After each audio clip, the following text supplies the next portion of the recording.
Halo semua, kami dari mahasiswa Universitas Pertamina dengan beranggotakan saya sendiri Delasindut Utami dan 6 teman saya yang lainnya ada Agung Ranuan, Muhammad Syafri Al-Ghazali, Firman Gabi Siregar, Hilmi Akil, Gagas Gilang Damara, dan yang terakhir Baginda Muhammad Nasution. Di sini kami akan berbagi pengenalan mengenai strategi dalam berbisnis. Apa itu strategi? Pastinya strategi tidak asing dalam kehidupan kita. Strategi adalah seperangkat komitmen dan tindakan yang terintegrasi dan terkoordinasi yang dirancang untuk mengeksploitasi inti kompetensi dan mendapatkan keunggulan kompetitif. Ketika memilih strategi, perusahaan membuat pilihan di antara alternatif yang bersaing sebagai jalur untuk memutuskan bagaimana mereka akan mengajar daya saing strategis. Selanjutnya, contoh perusahaan yang mencapai kesuksesan dengan strategi yang sangat luar biasa yaitu perusahaan Alibaba. Alibaba adalah perusahaan e-commerce terbesar di Cina, 23% dimiliki oleh Yahoo dan 36% dimiliki oleh SoftBank Jepang. Transaksi barang di situs web Alibaba menyumbang lebih dari 2% dari PDB Cina pada tahun 2012. Relatif penjualan Walmart menyumbang 0,03% dari PDB Amerika Serikat pada tahun 2012. Kehadiran Alibaba telah mengubah Cina menjadi pasar e-niaga terbesar kedua di dunia setelah Amerika Serikat. Alibaba menyediakan cara termudah untuk memasuki pasar Cina untuk pengecer asing karena akses besar ke konsumen yang tersedia melalui situs web Alibaba. Situs web Alibaba itu sendiri juga memberikan kesempatan kepada produsen Cina yang lebih kecil untuk meningkatkan penjualan domestik karena jangkauan Alibaba. Alibaba sangat sukses karena strateginya di Cina telah memungkinkannya memiliki dampak besar dalam hal penjualan online di ekonomi berkembang yang besar.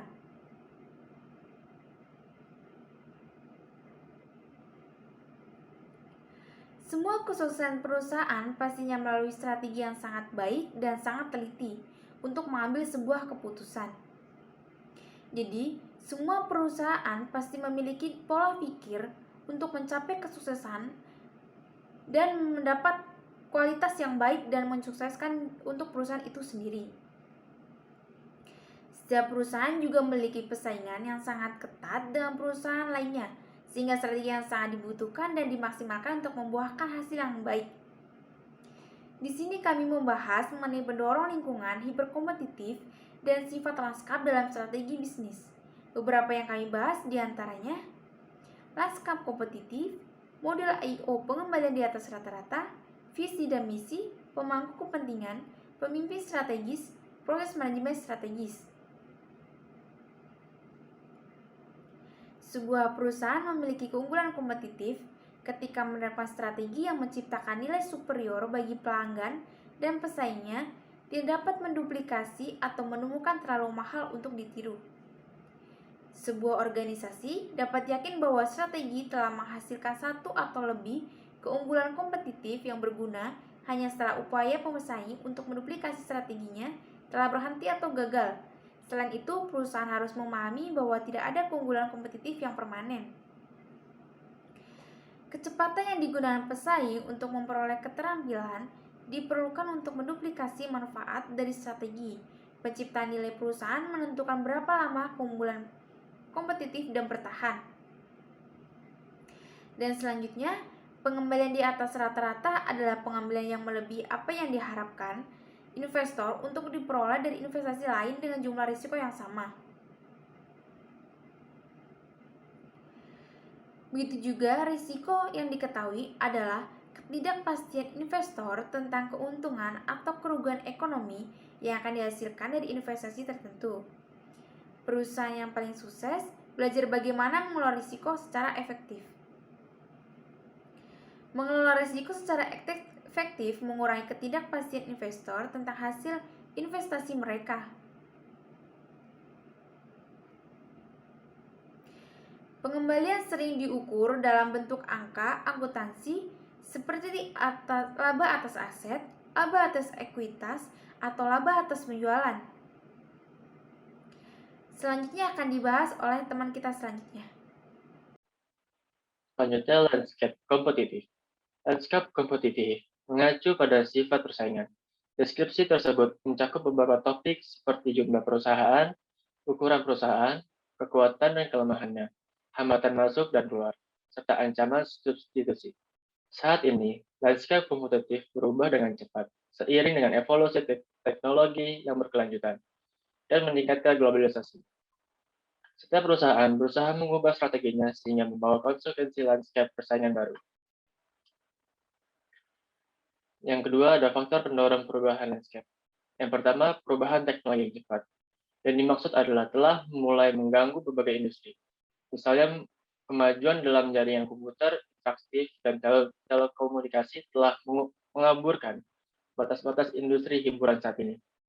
Yang kedua, ada model bisnis baru. Yang dimaksud adalah membuat model bisnis konvensional menjadi usang. Munculnya e-commerce membuat model bisnis retail tradisional terancam. Yang ketiga adalah persaingan semakin intensif. Yang dimaksud adalah perusahaan ini tidak hanya menghadapi persaingan lokal, tetapi juga global. Melalui siaran offline dan online, perusahaan asing dapat memasarkan produk mereka di dalam negeri lebih cepat dan lebih murah tanpa harus membangun kantor perwakilan.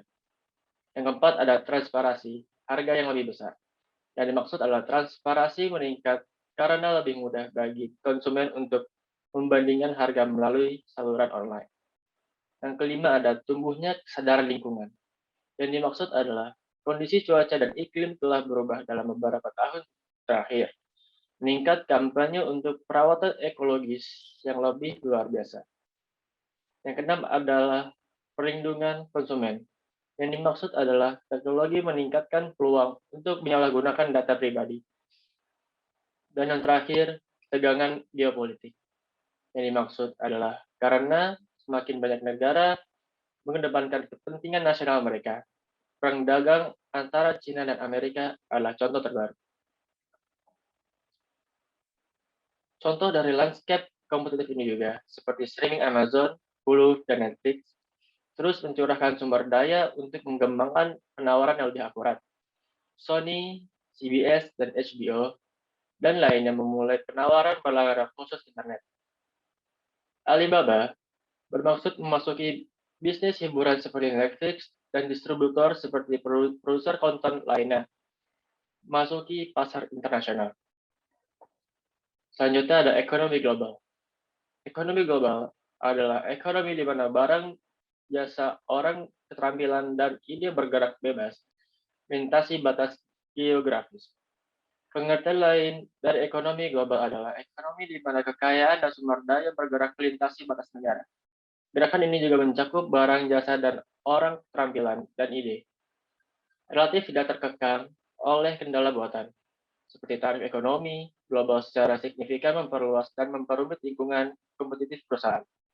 Sifat ekonomi global ini mencerminkan realitas lingkungan bisnis yang hiperkompetitif dan tantangannya, yang artinya perusahaan atau individu secara serius mengevaluasi pasar di mana mereka akan bersaing. Faktor dalam ekonomi global dalam beberapa tahun terakhir adalah pertumbuhan pengaruh ekonomi berkembang. Selanjutnya, karakteristik dan implikasi ekonomi global. Ekonomi dunia telah menjadi terintegrasi dengan meningkatnya globalisasi. Mobilitas barang, layanan, teknologi informasi modal telah meningkat dalam beberapa tahun terakhir. Dan globalisasi memainkan peran penting dalam mendorong kegiatan ekonomi di suatu negara. Beberapa negara dapat menikmati lebih banyak faktor dan barang produksi seluler. Misalnya, Uni Eropa. Sekelompok negara Eropa yang berpartisipasi dalam ekonomi dunia sebagai satu unit ekonomi dan beroperasi di bawah satu mata uang resmi, yaitu euro, telah menjadi salah satu pasar besar dunia dengan 700 juta pelanggan potensialnya. Selanjutnya ada pawai globalisasi. Globalisasi adalah meningkatnya saling ketergantungan ekonomi antara negara-negara dan organisasi mereka sebagaimana tercermin dalam arus barang dan jasa, modal keuangan, dan pengetahuan lintas batas negara. Kehadiran negara membatasi gerak tersebut. Pemerintah di setiap negara memiliki kepentingan nasional yang berbeda. Mereka memberlakukan berbagai peraturan untuk membatasi aliran sumber daya, kekayaan modal, dan informasi. Mereka beralasan tidak semua aliran tersebut sejalan dengan kepentingan nasional. Gerakan antar negara menjadi lebih mudah diakses, dan globalisasi telah meningkat seiring dengan yang pertama, pengaturan hambatan regulasi, yang kedua, teknologi yang lebih canggih, yang ketiga, biaya transportasi yang rendah, dan terakhir, peningkatan saling ketergantungan antar negara. Selanjutnya, peluang dan tantangan. Dengan adanya globalisasi, tentunya memberikan beberapa peluang atau kemudahan untuk kita, yaitu seperti yang pertama, kemudahan dalam memperoleh informasi di bidang ilmu pengetahuan, yang kedua, meningkatkan taraf hidup masyarakat, yang ketiga, mengubah pola pikir masyarakat lebih rasional, sistematis, dan logis. Dan keempat, mempermudah pertukaran budaya. Dan terakhir, memajukan masyarakat dengan adanya alih teknologi dari dua negara maju. Selanjutnya, tantangan globalisasi. Tantangan globalisasi yang pertama ada guncangan budaya atau culture shock, seperti ketidaksesuaian unsur-unsur yang saling berbeda dapat menghasilkan suatu pola kehidupan sosial yang tidak serasi dengan fungsi bagi masyarakat yang bersangkutan. Yang kedua ada ketimpangan budaya. Yang dimaksud adalah masyarakat menganggap suatu budaya lebih tinggi dari budaya lain sehingga kehilangan jati diri budaya aslinya. Dan terakhir adalah entronisentrisme, seperti memandang budaya lebih baik daripada budaya lain. Teknologi dan perubahan teknologi. Tren dan kondisi terkait teknologi yang dapat ditempatkan ke dalam 3 kategori. Yang pertama, difusi teknologi dan teknologi yang mengganggu. Yang kedua, era informasi. Dan yang ketiga, peningkatan identitas pengetahuan. Kategori ini secara signifikan mengubah persaingan dan sebagai hasilnya berkontribusi pada lingkungan persaingan yang sangat dinamis. Next. Difusi teknologi dan teknologi yang mengganggu. Tingkat difusi teknologi yang merupakan kecepatan di mana teknologi baru tersedia dan digunakan telah meningkatkan secara substansial selama 15 hingga 20 tahun terakhir. Pertimbangkan tingkat difusi teknologi berikut. Siklus hidup produk yang lebih pendek yang dihasilkan dari difusi teknologi yang baru yang cepat ini menempatkan keunggulan kompetitif untuk dapat dengan cepat memperkenalkan barang dan jasa baru yang inovatif ke pasar. Faktanya, ketika produk menjadi agak tidak tepat bedakan karena penyebaran yang luas dan difusi teknologi yang cepat, kecepatan ke pasar dengan produk inovatif mungkin menjadi sumber utama keunggulan kompetitif. Dalam pengertian ini, tingkat difusi teknologi yang telah mengurangi manfaat kompetitif paten. Sampai saat ini, paten mungkin merupakan cara yang efektif untuk melindungi teknologi hak milik di sejumlah kecil industri seperti farmasi. Memang banyak perusahaan yang bersaing dalam industri elektronik seringkali tidak mengajukan paten untuk mencegah pesaing mendapatkan akses ke pengetahuan teknologi yang disertakan dalam permohonan paten. Next. Teknologi yang mengganggu atau radikal dapat menciptakan apa yang pada dasarnya merupakan industri baru atau dapat membahayakan industri lama.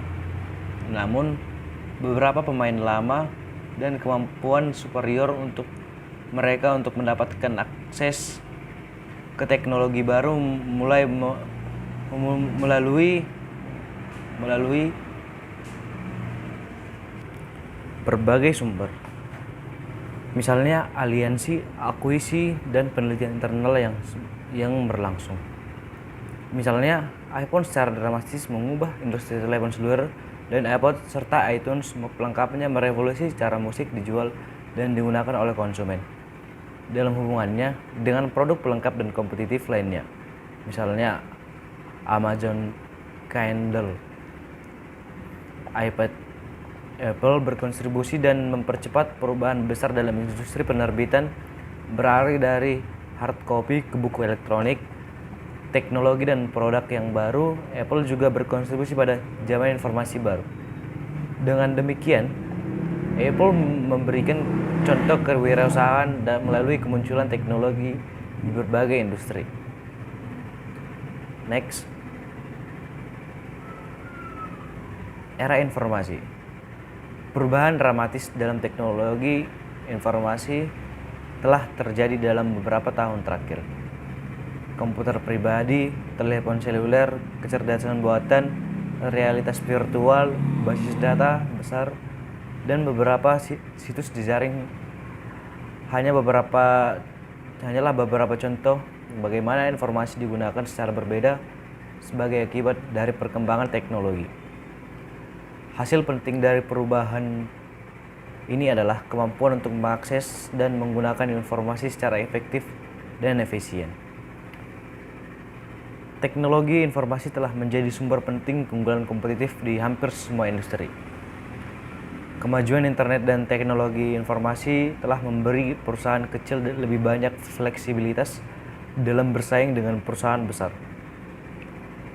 Jika teknologi digunakan secara efisien, proliferasi global, daya komputasi yang relatif murah, dan keterkaitannya dalam skala global melalui jejaring komputer bergabung untuk meningkatkan kecepatan dan difusi teknologi informasi. Dengan demikian, potensi kompetitif teknologi informasi sekarang tersedia untuk perusahaan dari semua ukuran di seluruh dunia, termasuk di negara berkembang. Next, meningkatkan intensitas pengetahuan. Mulai tahun 1880-an, dasar persaingan bergeser dari aset keras ke sumber daya yang tidak berwujud. Misalnya, Walmart mengubah retail melalui pendekatan kepemilikannya terhadap manajemen rantai pasok dan hubungannya yang kaya informasi dengan pelanggan dan pemasok. Hubungan pelanggan dengan pemasok adalah contoh sumber daya tidak berwujud yang perlu dikelola. Pengetahuan diperoleh melalui pengalaman, observasi, dan inferensi dan merupakan sumber daya yang tidak berwujud. Brookings Institution memperkirakan bahwa sumber daya tak berwujud berkontribusi sekitar 85% dari total nilai pemegang saham. Oleh karena itu, perusahaan harus mengembangkan, misalnya melalui program pelatihan dan memperoleh, misalnya dengan memperkerjakan karyawan yang berpendidikan dan berpengalaman, mengkreasikannya ke dalam organisasi untuk menciptakan kemampuan dan kemudian menerapkannya untuk mendapatkan keunggulan kompetitif. Next, perusahaan yang tidak memiliki sumber pengetahuan internal yang sesuai cenderung tidak menginvestasikan uang dalam R&D. Perusahaan harus belajar membangun basis pengetahuan mereka. Karena limpahan pengetahuan ke persaingan adalah hal biasa. Ada beberapa cara terjadi limpahan pengetahuan, termasuk perekrutan dan staff manager profesional oleh pesaing. Karena potensi limpahan, perusahaan harus bergerak cepat untuk menggunakan pengetahuan mereka dengan cara yang produktif. Selain itu, perusahaan harus membangun rutinitas yang memfasilitasi penyebaran pengetahuan lokal ke seluruh organisasi untuk digunakan di mana saja untuk memiliki nilai. Next, fleksibilitas strategis adalah seperangkat kemampuan yang digunakan untuk menanggapi berbagai tuntutan dan peluang yang ada dalam lingkungan persaingan yang dinamis dan tidak pasti. Untuk menjadi fleksibel secara strategis secara berkelanjutan dan untuk mendapatkan manfaat kompetitif dari fleksibilitas tersebut, perusahaan harus mengembangkan kapasitas untuk belajar. Next, model I/O above average return. Didasarkan pada ekonomi, model I/O memiliki 4 asumsi yang mendasarinya. Pertama, lingkungan eksternal diasumsikan memberikan tekanan dan kendala serta menentukan strategi yang akan menghasilkan pengembalian di atas rata-rata. Kedua, sebagian besar perusahaan yang bersaing dalam suatu industri diasumsikan mengendalikan sumber daya yang relevan secara strategis dan serupa dengan sumber daya yang dimiliki lainnya. Ketiga, sumber daya yang digunakan untuk menerapkan strategi diasumsikan sangat mobile di seluruh perusahaan, sehingga perbedaan sumber daya apapun yang mungkin berkembang di antara perusahaan akan berumur pendek. Keempat, pengambilan keputusan organisasi diasumsikan rasional dan berkomitmen untuk bertindak dalam kepentingan terbaik perusahaan, seperti yang ditunjukkan oleh perilaku memaksimalkan keuntungan mereka. Selanjutnya, ada model persaingan 5 kekuatan. Model persaingan 5 kekuatan adalah alat analisis yang digunakan untuk membantu perusahaan menemukan industri yang paling menarik bagi mereka. Model 5 kekuatan menunjukkan bahwa profitabilitas industri adalah fungsi dari interaksi di antara 5 kekuatan, yaitu pemasok, pembeli, persaingan kompetitif di antara perusahaan, produk pengganti, dan pendatang potensial dalam industri. Perusahaan menggunakan model 5 kekuatan untuk mengidentifikasi daya tarik suatu industri serta posisi yang paling menguntungkan bagi perusahaan untuk diambil dalam industri tersebut, mengingat karakteristik struktural industri tersebut. Biasanya, model tersebut menunjukkan bahwa perusahaan dapat memperoleh pengembalian di atas rata-rata dengan memproduksi barang atau jasa terstandarisasi dengan biaya di bawah pesaing. Selanjutnya, dapat kita lihat di sini ada flowchart mengenai model I/O above average return. Di situ dijelaskan, pertama, mempelajari lingkungan eksternal, khususnya lingkungan industri. Selanjutnya, tentukan industri dengan potensi pengembalian di atas rata-rata yang paling tinggi. Selanjutnya, mengidentifikasi strategi yang dibutuhkan oleh industri yang menarik untuk mendapatkan pengembalian di atas rata-rata yang terbaik. Selanjutnya, mengembangkan atau memperoleh aset dan keterampilan yang dibutuhkan oleh perusahaan untuk mengimplementasikan strategi. Selanjutnya, gunakan kekuatan perusahaan sebagaimana aset dan keterampilan yang dikembangkan dan diperoleh perusahaan untuk mengimplementasikan strategi. Selanjutnya, ada model above average return berbasis sumber daya. Model above average return berbasis sumber daya mengasumsikan bahwa setiap organisasi adalah kumpulan sumber daya dan kemampuan yang unik. Sumber daya adalah input ke dalam proses produksi perusahaan seperti peralatan, modal, keterampilan karyawan individu, paten perusahaan, keuangan, dan bakat. Sumber daya perusahaan diklasifikasikan ke dalam 3 kategori, yaitu model fisik, manusia, dan organisasi.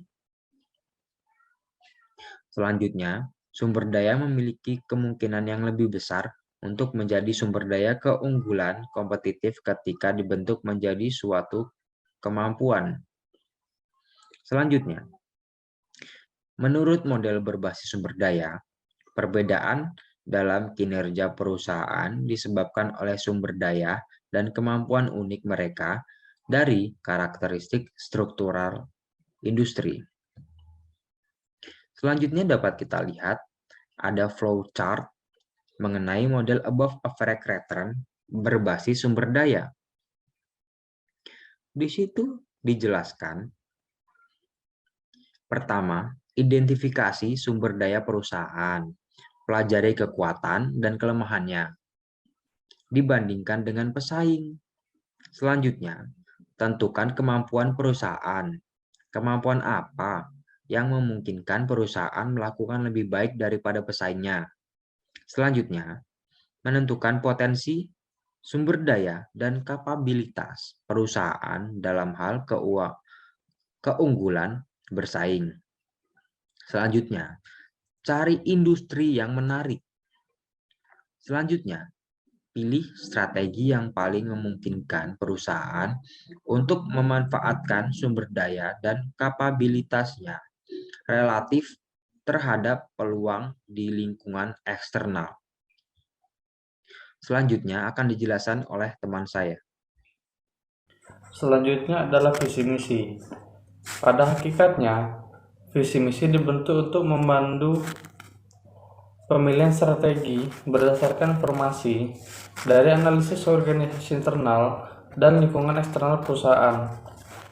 Tujuan utama dari pernyataan visi misi adalah untuk memberitahu pemangku kepentingan tentang apa itu perusahaan, apa yang ingin dicapai, dan siapa yang ingin dilayani.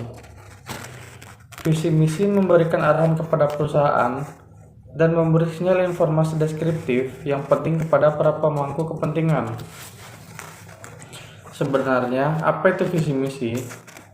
Lalu, apa guna visi misi dalam perusahaan?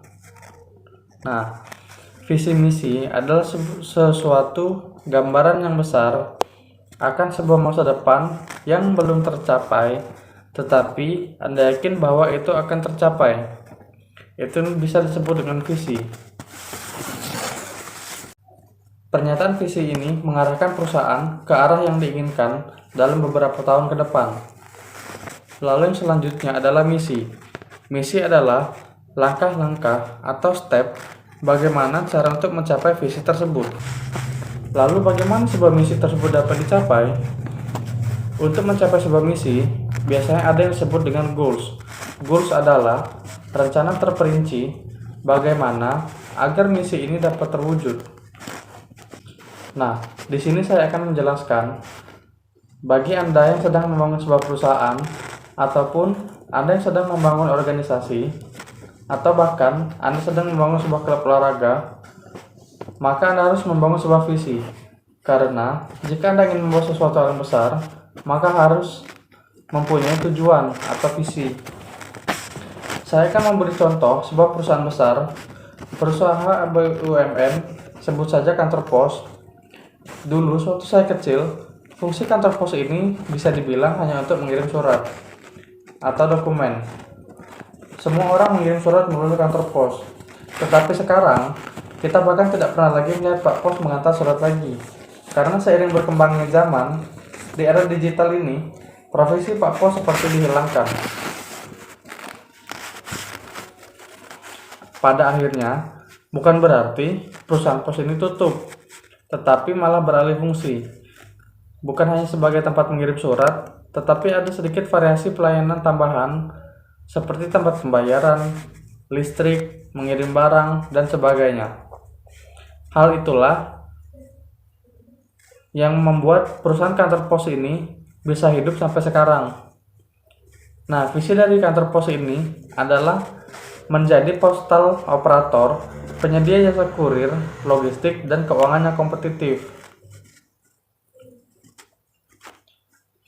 Jadi, suatu visi adalah sesuatu yang besar, sesuatu yang mungkin bisa dijangkau oleh orang kebanyakan. Tetapi, suatu slogan juga tercantum di dalam sebuah visi. Nah, slogan ini ibaratnya adalah sebuah nyawa atau roh. Jika Anda tidak bisa membuat roh ini kuat, maka perusahaan atau organisasi Anda tidak akan berjalan jauh. Tetapi jika Anda ingin membuat perusahaan Anda berjalan jauh, maka Anda harus membuat visi yang mencakupi arah perusahaan ini mau kemana. Jadi, Anda kemungkinan dapat membuat perusahaan ini dapat hidup lebih lama. Bahkan pegawai atau karyawan pun boleh berganti, tetapi visi perusahaan harus tetap hidup. Namun, semua itu diibaratkan hanya omong kosong kalau Anda tidak punya misi. Jadi, misi ini adalah langkah-langkah yang sangat jelas bagaimana caranya visi yang besar tersebut dapat tercapai. Nah, contoh visi misi yang sangat mudah adalah sebuah klub sepak bola. Sebuah klub sepak bola manapun, Anda pasti ingin menjadi juara, baik juara dunia ataupun juara antar klub. Tetapi itu sepertinya adalah visi yang besar. Kalau kita bicara tentang misi, misinya adalah untuk memenangkan semua kompetisi di laga tersebut. Lalu, apa goals dari klub tersebut? Goalsnya berarti Anda harus memenangkan setiap kompetisi yang ada. Lalu saya ambil contoh visi misi yang lain. Adalah contohnya Himalog. Jadi, visi Himalog ini adalah terbinanya insan akademik sebagai calon ahli logistik yang dapat menerapkan tridharma perguruan tinggi maupun pemimpin bangsa dan negara yang handal. Lalu, bagaimana misi untuk mencapai visi tersebut? Misi Himalog yang pertama adalah mewujudkan hubungan harmonis dan dinamis dengan semua pemangku kepentingan atau stakeholder kemahasiswaan. Yang kedua adalah mewujudkan organisasi mahasiswa yang mandiri dan bertanggung jawab. Dan misi yang ketiga adalah mewujudkan peran aktif dalam pergerakan kemahasiswaan untuk mempercepat pembekalan asas-asas keprofesian pada mahasiswa teknik logistik Universitas Pertamina. 105 pemangku kepentingan. Organisasi memiliki sistem kelompok pemangku kepentingan utama yang bertugas agar organisasi membangun dan bisa mengelola hubungan. Pemangku kepentingan juga merupakan individu atau kelompok atau organisasi yang mempengaruhi visi dan misi dari sebuah perusahaan. Hasil strategis yang diraih juga sangat mempengaruhi. Klaim atau kinerja dari perusahaan yang diambil dari kemampuan pemangku kepentingan yang memiliki tugas untuk menahan partisipasi yang penting bagi kelangsungan hidup, daya saing, hubungan pemangku kepentingan dan reputasi perusahaan secara keseluruhan di antara pemangku kepentingan juga menjadi sumber keunggulan kompetitif. Perusahaan seharusnya tidak hanya fokus pada tanggung jawab kepada pemegang saham, tapi bisa secara menyeluruh. Mereka juga harus menghormati semua pemangku kepentingan dan kepentingan mereka terhadap bisnis.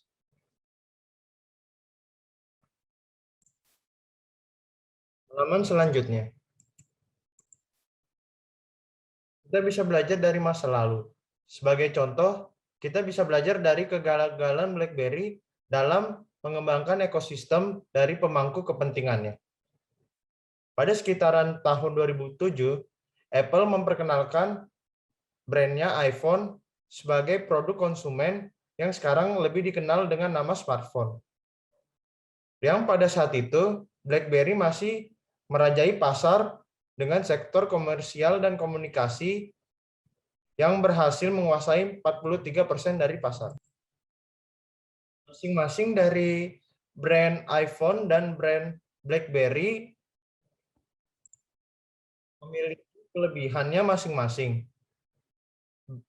Brand Apple, yaitu iPhone, lebih unggul sebagai perangkat komputer genggam, termasuk komunikasi dan pesan. Sedangkan BlackBerry lebih unggul dalam memungkinkannya menjadi perangkat komunikasi yang unggul untuk email dan telepon.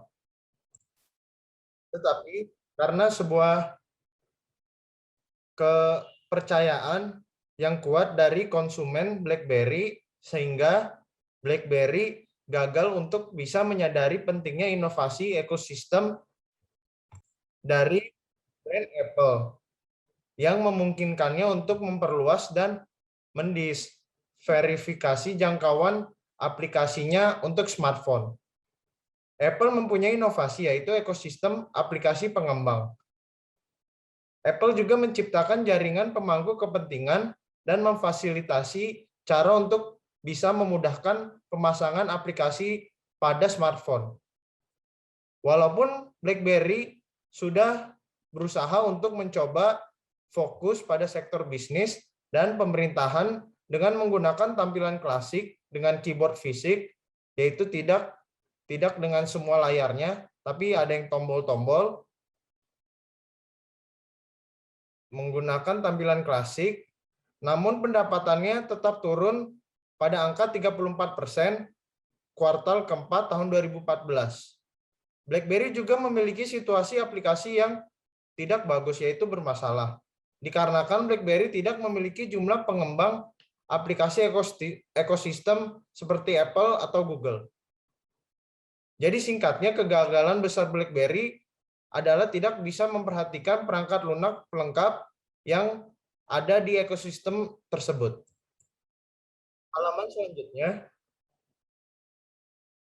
klasifikasi pemangku kepentingan. Operasi perusahaan biasa dibagi sedikitnya 3 kelompok. Ada pemangku kepentingan pasar modal, pemangku kepentingan pasar produk, dan juga pemangku kepentingan organisasi. Setiap dari kelompok ketiga ini harus bisa membuat keputusan strategis yang agar perusahaan tujuannya bisa tercapai, walaupun tujuannya seringkali berbeda-beda. Hak-hak pemangku kepentingan ini didasarkan pada undang-undang yang mengatur kepemilikan hak pribadi dan perusahaan swasta. Minat pelanggan dapat dimaksimalkan ketika kualitas dan keandalan produk perusahaan ditingkatkan, tetapi tanpa harga yang tinggi, yaitu seminimal mungkin, semurah-murahnya. Oleh sebab itu, pengembalian yang tinggi kepada pelanggan memungkinkan datangnya dan mengorbankan pengembalian yang lebih rendah bagi pemangku kepentingan pasar modal. Untuk menangani konflik, setiap perusahaan harus mengelola pemangku kepentingannya dengan sangat hati-hati agar tidak terjadi kesalahan.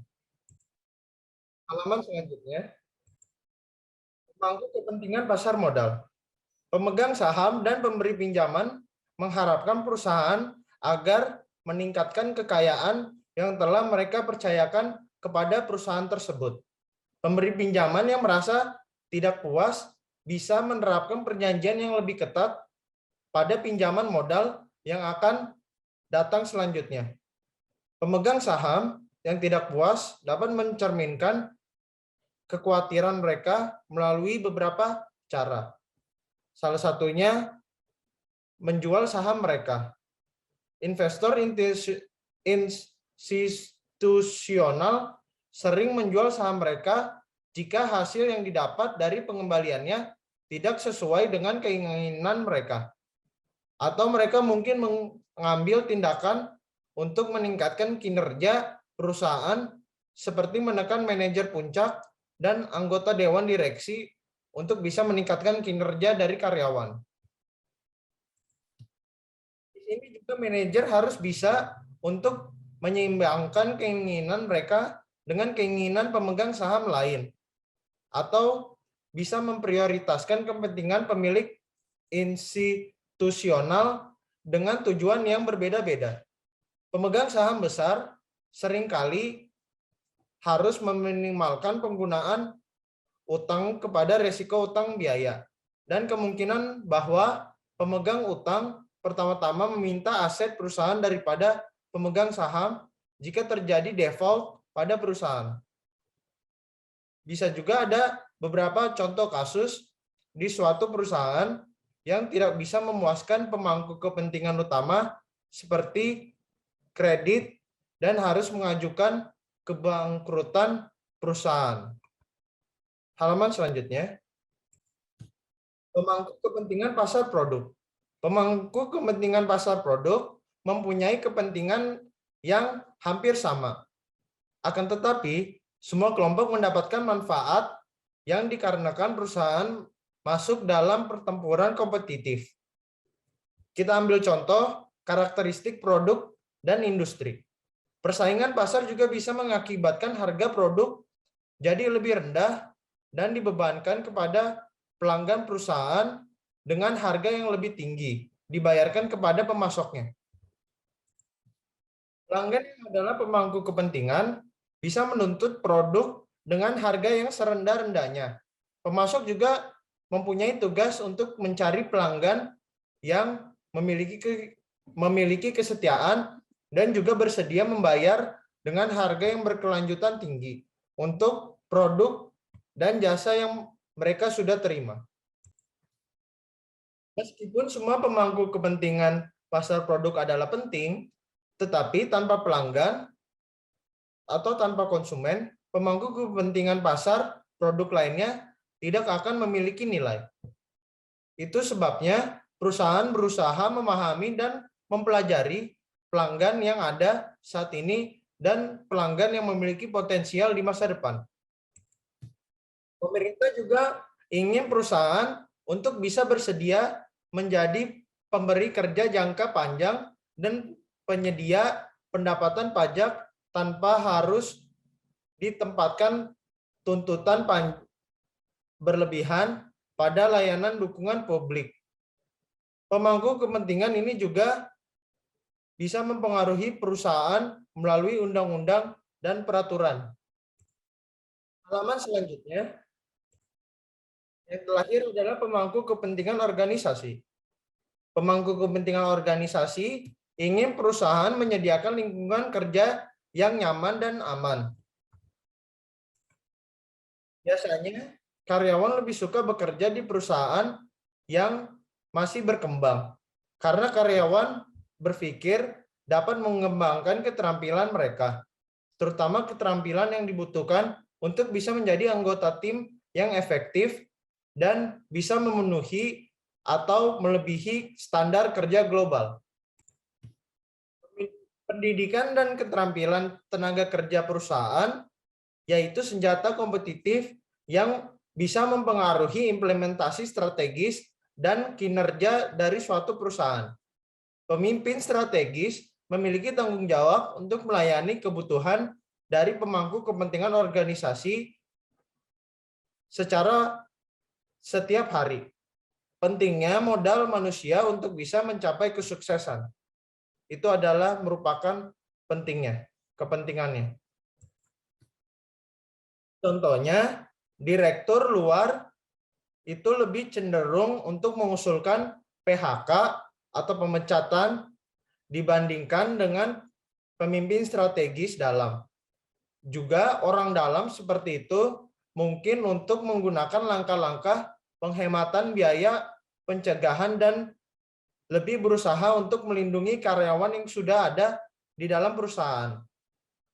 Caranya dalam mengembangkan keterampilan karyawan adalah dengan penugasan internasional.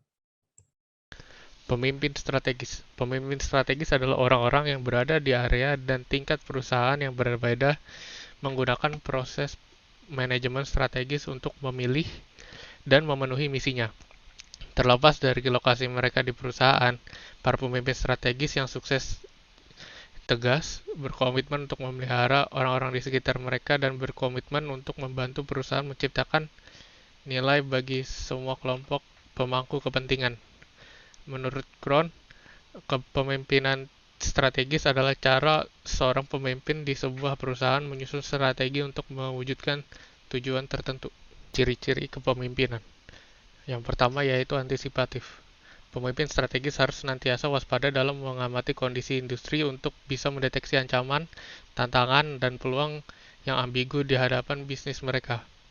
Yang kedua yaitu pikiran terbuka.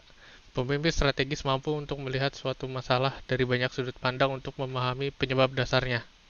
Yang ketiga yaitu banyak akal. Setiap masalah pasti butuh solusi. Pemimpin strategis harus menghasilkan ide untuk itu dan menyajikannya. Selanjutnya, membuat keputusan dengan cepat. Seorang pemimpin strategis harus mampu membuat keputusan yang sulit sekalipun dengan cepat ketika dibutuhkan. Selanjutnya yaitu keterampilan diplomasi. Pemimpin strategis harus mahir dan dalam menemukan titik temu ketika mendiskusikan rencana kerja yang sudah diputuskan bersama stakeholders. Yang terakhir yaitu tidak takut gagal. Segala keputusan punya konsekuensinya masing-masing.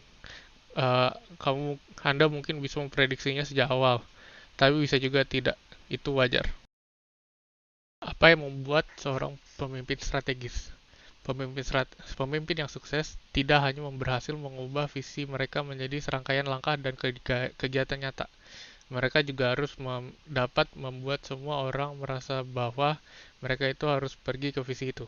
Singkatnya, mereka harus berhasil menjual ide-ide visi itu.